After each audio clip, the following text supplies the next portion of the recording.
Here we are again, folks. Brother Peter with tidbits from the Word. I'm a Proverbs studier. I'm a Proverbs reader. We need to read daily for 30 days a month, or 31, however many days there is in a month. If you just keep reading on through daily, you'll catch up and you'll not fail to read through the Proverbs 12 times in 1 year. So, starting with Proverbs chapter 1. Proverbs chapter 1 is the beginning of instruction for a young man. And it's not just a young man, but it's for any man who will yield to the Holy Spirit and to the Proverbs that were written down in this book for you and I, so that we might be able to find out what God has to say for each one of us. Look at Proverbs chapter 1. It says it's a proverb of Solomon. Now, Solomon was a man who had asked God for wisdom. He failed to ask God for the knowledge on how to use that wisdom.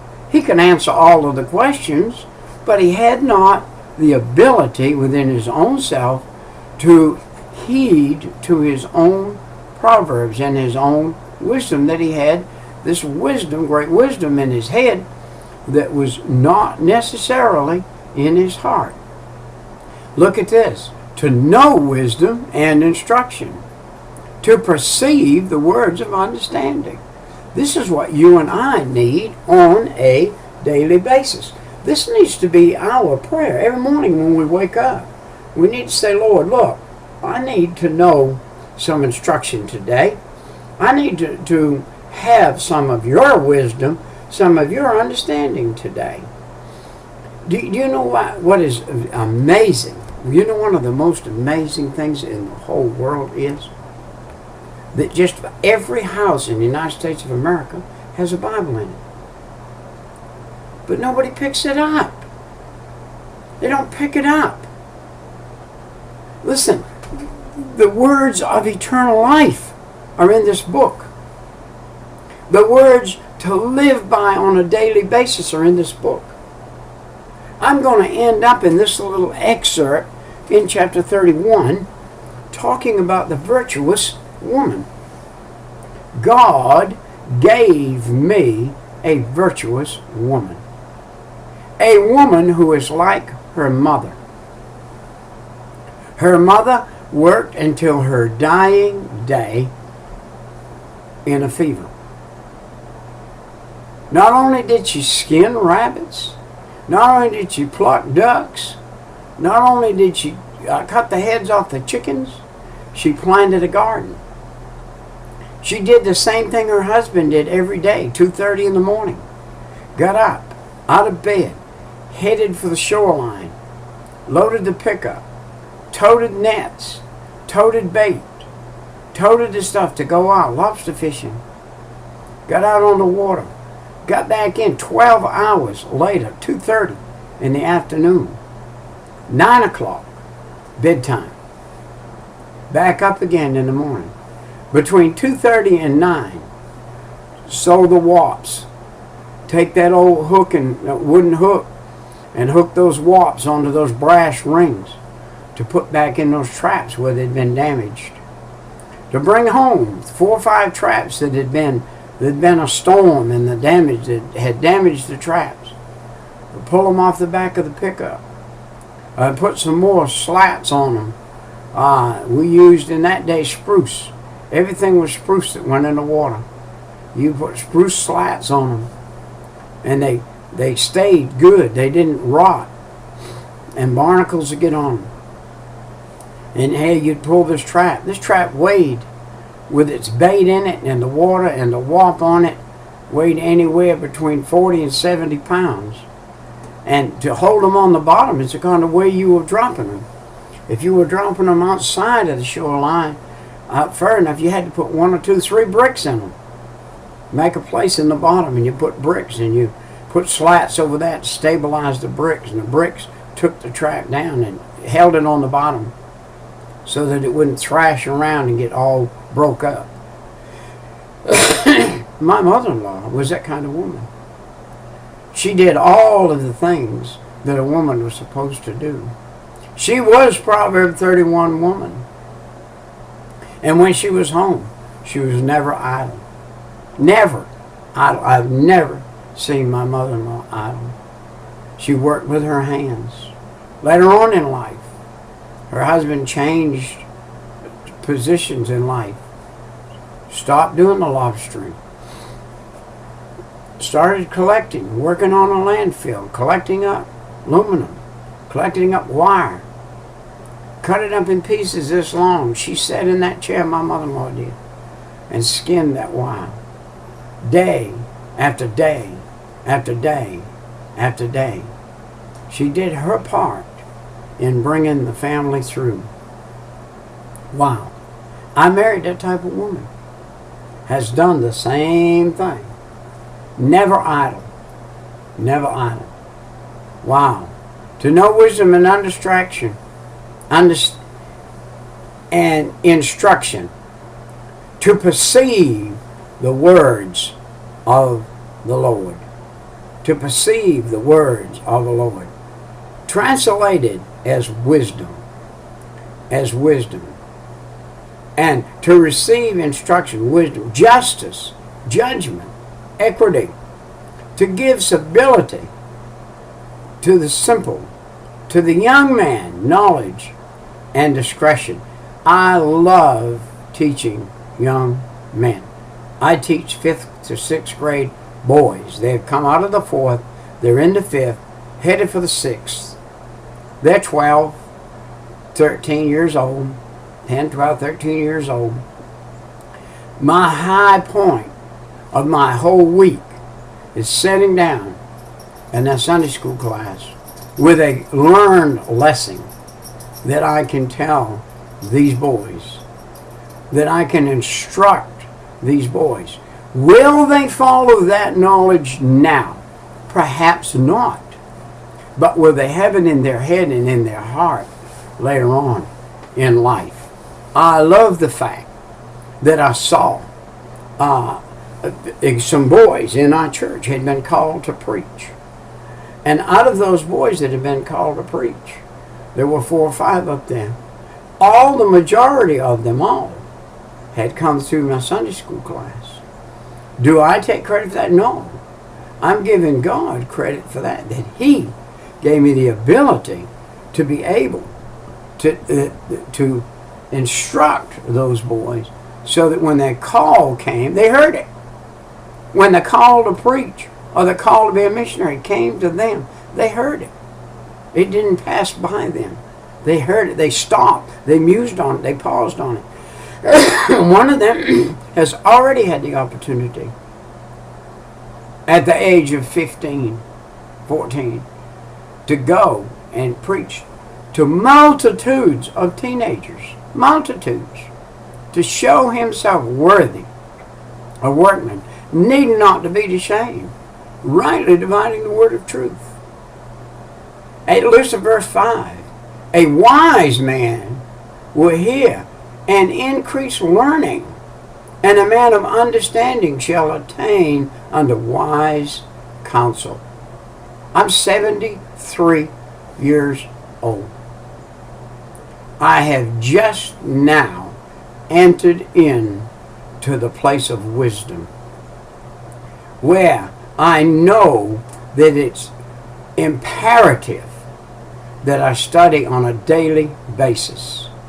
It is imperative that I'm in the Word every single day of the week. It is imperative that I study and learn. Otherwise, I cannot repeat. I can't repeat that which I haven't learned. This is review for me. I'm in Proverbs chapter 1. How many times have I read it? I don't know. A dozen or two or so. Maybe even hundreds since 1972. But it's not brand new to me. I can repeat what it's saying with intelligence, with wisdom.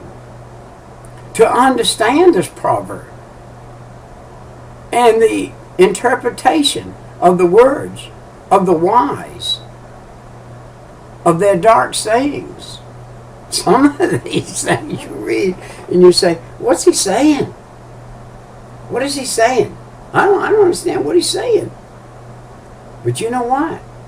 You study it a few times. You read it for 12 months. Once a month for 12 months, 12 times during the year. You will begin to see those dark sayings ain't so dark after all. And the fear of the Lord is the beginning of knowledge. But fools despise wisdom and destruction. Who is a fool? Who is a fool? I'm asking you a question. Who is a fool?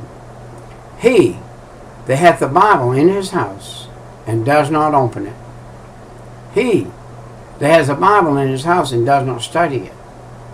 He who goes to church with a Bible and doesn't know how to find 1 John.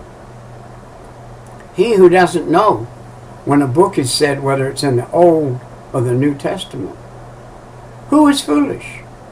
He, the man that says, excuse me, I asked Jesus to save my soul, come into my heart, forgive me of my sin, and now I'm going to follow him. Do you think that if you studied your driver's manual the way you study your Bible, that when you got down to get your driver's license, that man's going to give you a driver's license? Not on your life. You're going to go down there. You can go down there, which I did 2 or 3 times, and didn't get a driver's license until the last time. So you can go down there 2 or 3 or 4 times. If you don't study, don't plan on getting a driver's license. Well, this is the same way with the Christian life. How do you plan on living your Christian life if you don't read the manual? If you're not in the manual, how do you plan on living a Christian life? How can you live Christ-like if you don't know anything about him? How can you love your neighbor that spits on you if you don't have Jesus in your heart? And everything you do, by the way, if you despise your neighbor, you cannot have the love of God in the mix. You either have him, or you either have the love of God, or you don't. And so you got to have him. He said, my son, hear my instructions of thy father. Forsake not the law of thy mother. For they shall be an ornament of grace unto thy head, and chains about thy neck. When you start to go astray, when that young man comes along that's got that can of beer, and says, come on, just have one. Just have one. I got news for you. Don't ever touch that one. Chances are, if you never fool with a snake, you'll never get bit. You reach your hand down to pick a snake up, you are going to get bit. You pop that top on that can of beer, you're going to get bit. I got bit. I got bit. 15 years. I was bit by the serpent of alcohol for 15 years. God gave me an excellent, superb, one-of-a-kind, Proverb 31 wife that put up with me for 15 years of degradation, alcohol, cussing, swearing, smoking, doing everything under the sun opposite from what God would have a man do. And God brought me out of there November 5th, 1972 at 3 o'clock in the morning. Brought me out of that. Put me in this place, this book. And I've been in it ever since. I'm 73 years old with about a 4th grade education. And I've been in the Bible since 72. And I've taken my education now up to, I'm actually in a seminary, a 4-year Bible course in a seminary. getting hundreds and 90s and hundreds on my testes. Why? I've been in the book. I got in the book. And God has made me to be a steward in the book. Let's go to Proverbs 31. I'm going to jump all the way from 1 to 31. Because I want to talk about the woman that God gave me.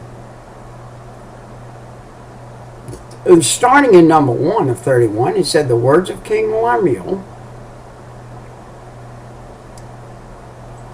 the prophecies that his mother taught him. My friend, I'm going to tell you, the majority of all peoples have been taught by a good mother. Even if your mother had many problems, the words she would say to you would be words of wisdom, if you would heed them. What, my son? And what the son of my womb? And what the son of my vows? Give not thy strength unto woman, nor thy ways to that which destroyeth kings. She is saying to this son, when you get old enough to know what sex is, do not go out and be perversely, sexually involved with women. And the thing that destroys kings, the very thing that destroyed the man that wrote this, Solomon himself, this is a thing that destroyed him, that he gave himself to women. It is not for kings, O Lemuel. It is not for kings to drink wine, nor for princes strong drink. There again, I told you about popping the can a few minutes ago. It's not for you or I. We don't need it. It's a crutch of the world. It's a thing that takes you to degradation. It's a thing that takes you 3 times I sat on Suicide Hill in my life. It takes you to suicide. It will take you where you don't want to go. It's like sin. The word sin will take you further than you want to go, keep you longer than you want to stay, and definitely cost you more than you want to pay. The sin of this world. It's not for princes, lest they drink and forget the law and pervert the judgment of any of the afflicted. Give strong drink unto him that is ready to perish, and wine unto those that be of heavy heart. Let him drink and forget his poverty, and remember his misery no more. What he's saying, she's saying here to this boy, this stuff will put you out of your mind. This stuff will make you not think sensible. It will put you out of your mind. Open thy mouth for the dumb. In the cause of all such are appointed to destruction. Open thy mouth, judge righteously, and plead the cause of the poor and needy. Who can find a virtuous woman? She's talking to her son. Who can find a virtuous woman? Isn't it funny how, when you're studying the Bible, that you have a problem with the pages? They always want to stick together when you want to go to that next page. She said, who can find this virtuous woman? For her price is above rubies. Oh, a beautiful ruby stone, pretty, ain't it? It does nothing. It's a nothing thing. It's a beautiful thing with nothing. Don't marry for beauty. Do not marry a young lady because she's the prettiest girl in the school. Find you the lady God would have you marry. Might possibly be the most uncomely looking girl in the school and be the best wife you could possibly ever have. You may marry that pretty little girl and she's never been taught how to cook, how to sew, how to wash dishes, how to even make her bed, how to sweep her floor, how to do anything but complain that her clothes aren't as good as the next girl in the school. Wow, you don't need that lady. You need a real one. The heart of her husband does safely trust in her, so that he shall have no need of spoil. She will do him good and not evil all the days of her life. Wow. I got that woman. She seeketh wool and flax,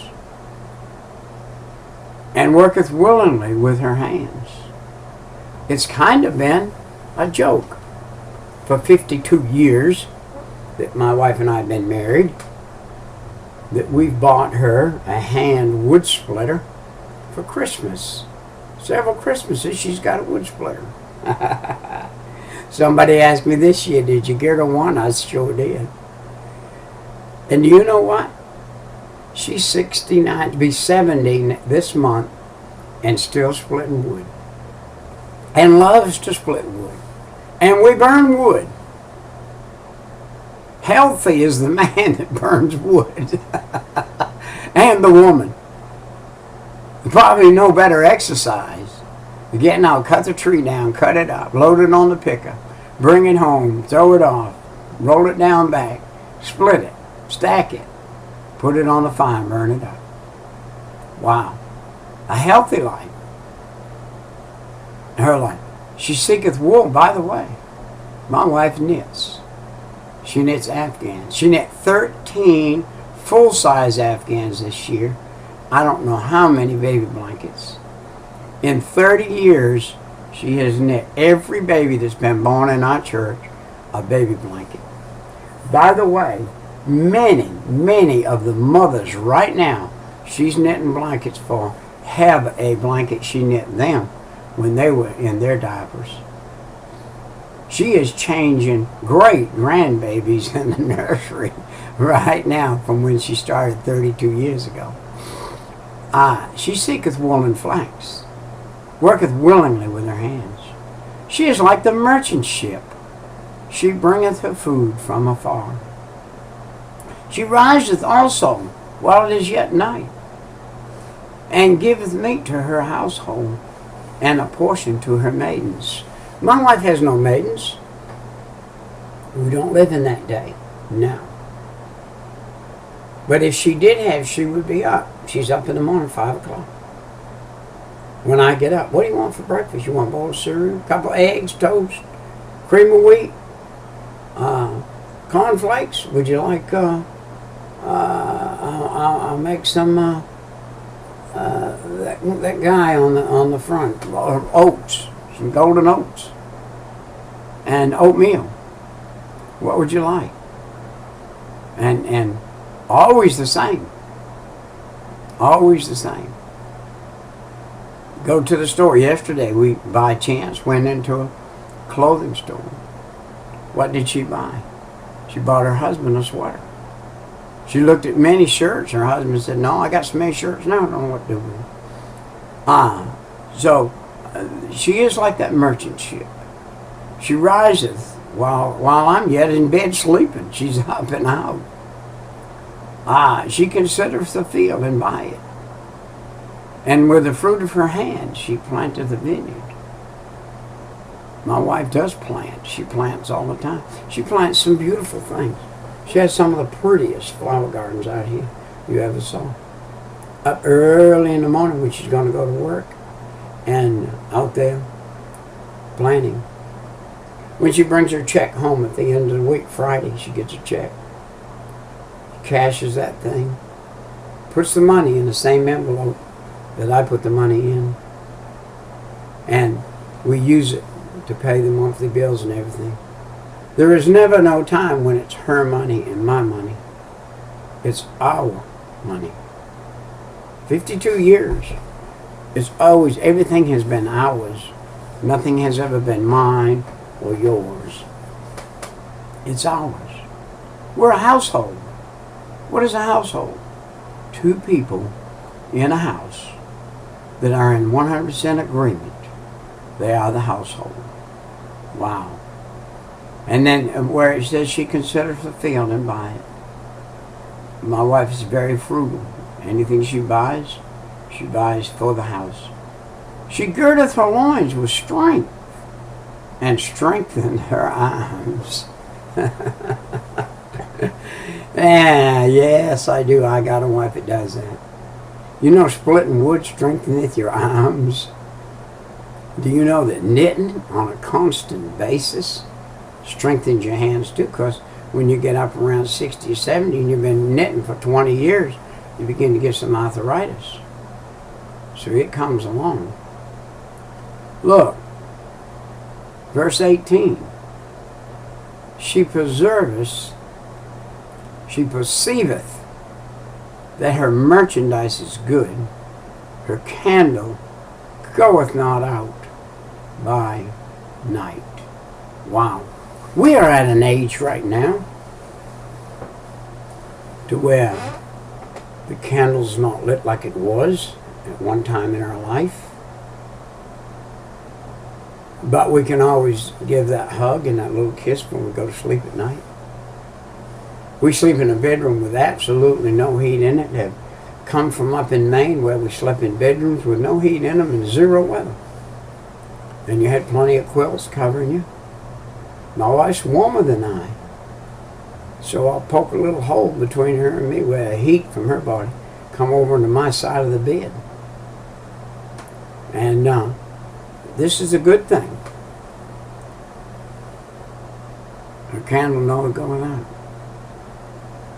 She laid her hand on the spindles, and her hands hold the distaff.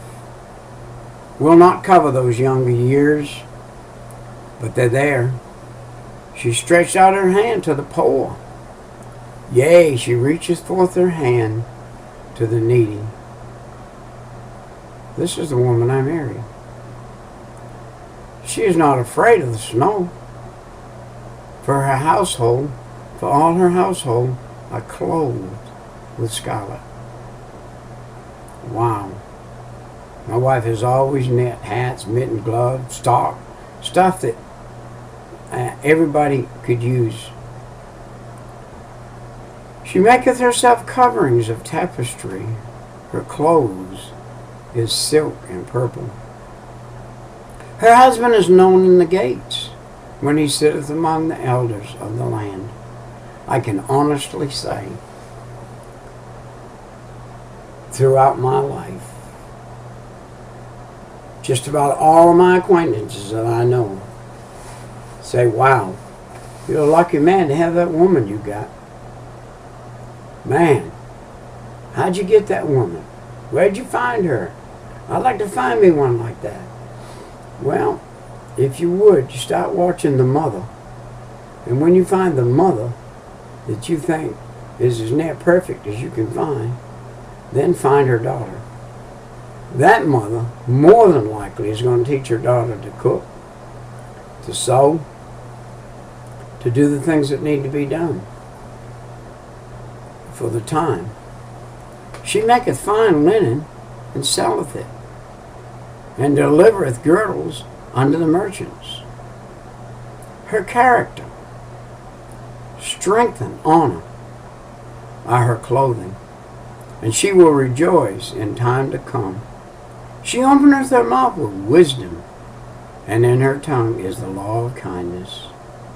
Hey, she looketh well to the way of her household, and eateth not the bread of idleness.